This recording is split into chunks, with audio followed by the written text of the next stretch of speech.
Asking for calligraphy at Lunar New Year, a timeless Vietnamese cultural tradition. Asking for calligraphy at the beginning of the Lunar New Year is a long-standing cultural tradition of the Vietnamese people whenever Tet and Spring arrive, expressing aspirations for knowledge, good fortune, and peace. Through each brushstroke of calligraphy, this custom not only preserves traditional values, but also continues to nurture spiritual life in modern society. The custom of asking for calligraphy at the beginning of spring is regarded as a familiar practice in the spiritual life of the Vietnamese people. According to calligraphy researchers, it carries profound symbolic meaning, expressing each family's good wishes as they enter the new year.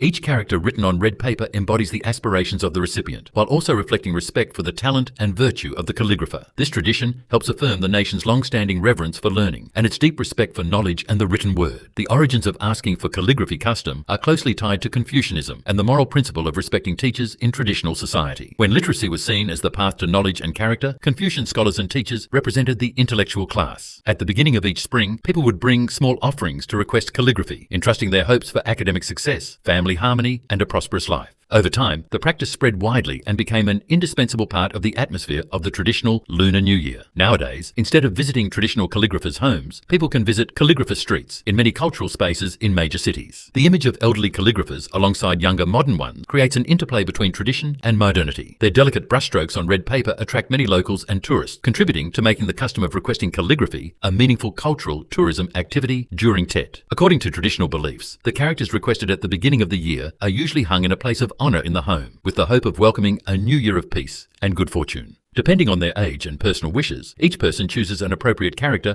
to entrust their aspirations. During the writing process, the calligrapher often explains the meaning of each brushstroke, helping the recipient better understand the symbolic value of the character and thereby adding greater spiritual depth to the calligraphic work. Each character carries its own message. Log symbolizes prosperity. Fog conveys wishes for happiness and good fortune. Thor offers blessings of longevity and good health. Tum and Duk remind people to cultivate kindness and virtue. Tai expresses the aspiration for success and praise for peace. An advises tolerance and perseverance, while Hil is a tribute of gratitude to one's parents. These simple characters embody profound life philosophies, reflecting the values that each family aspires to in the new year. Despite many changes in social life, the custom of asking for calligraphy at the beginning of the year has retained its enduring vitality. Amid the pace of modern life, the image of the calligrapher and the red paper serves as a quiet cultural pause, reminding people of their roots and the nation's long-standing reverence for learning. Thus, asking for calligraphy in early spring is not merely a ritual for good fortune, but also a journey back to cherished values, where tradition continues to be passed down through each fresh stroke of ink at the start of the year.